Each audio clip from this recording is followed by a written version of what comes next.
Pourquoi vouloir mesurer le bonheur des gens? Pourquoi les économistes essayent-ils d'objectiver quelque chose de tout à fait inobservable, subjectif? Mais justement parce qu'il s'agit finalement, au moins dans les sociétés démocratiques, de viser le bonheur des gens, de permettre aux gens d'atteindre leur propre bonheur, leur satisfaction.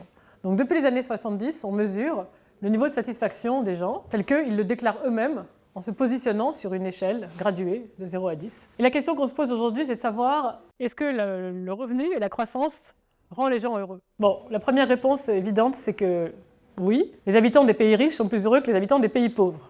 Maintenant, le fameux paradoxe d'Easterlin, c'est que sur le long cours, quand on compare des années très distantes dans le temps, de 30 ans par exemple, les gens en moyenne ne se déclarent pas plus heureux dans un pays qui vient de connaître un doublement de son revenu par habitant au cours des 30 dernières années. Donc il y a une incohérence entre ce qu'on observe de manière instantanée, une photo du pays, les riches sont plus heureux que les pauvres, et ce qu'on observe de manière diachronique au long cours. Comment expliquer ça?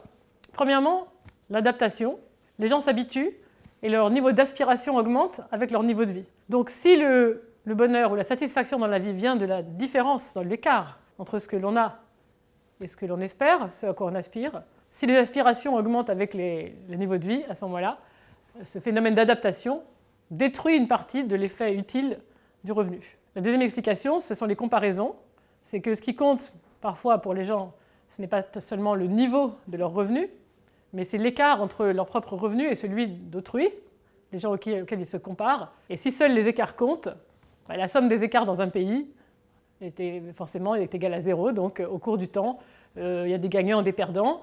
Certains deviennent plus heureux, d'autres deviennent moins heureux. Mais au total, si seul l'écart compte, eh bien, la croissance ne fera rien. Alors, peut-être que c'est une bonne nouvelle, puisque comme on sait que la croissance telle qu'on la pratique en ce moment a des conséquences écologiques très négatives, alors à ce moment-là, si la croissance ne rend pas heureux, la décroissance ne rendra pas malheureux. Alors, maintenant, on se replace dans ce cadre avec le phénomène d'adaptation. On s'est habitué à un certain niveau de vie, à un certain mode de vie. Donc si on doit passer à la décroissance, il va falloir se déshabituer. Donc il y aura au moins une phase de moindre satisfaction, de moindre bonheur.